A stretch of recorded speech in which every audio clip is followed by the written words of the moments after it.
Huwag niyo malitin ang music. Music is a powerful weapon. Lahat tayo gumagamit ng music. Pagka may nanganganak, music. Pagbibinyag, music. Pagpatay, music. Lamay, music. Pagkasalan, music. Kakanta, music. Maliligo, music. Maglalaba, music. Lahat ay ginagamitan ng music. Do not underestimate the power of music. Makinig kami eh. Dito pumapasok si Satan, wala nag-force siya. Si Lucifer. Pwede kang patayin ng music. Pwede kang patayin ng dahan-dahan. Killing me softly. Pwede kang doktrinahan ng music. Halimbawa, lagyan mo si imagine there's no heaven. It's easy if you try. No hell, no us. Sabi ni John Lennon, you may say, I'm a dreamer, but I'm not the only one. Oh, makinig. Anong tinitira niya?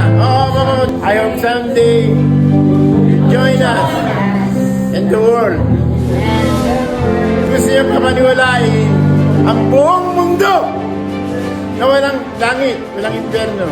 At yan ay kinakanta at kumalat na walang impyerno, walang langit. Anong ginamit? Music. Ang music, makinig, ay ginagamit para to communicate sa soul, sa spirit, sa intellect, para i-capture ka by your emotion.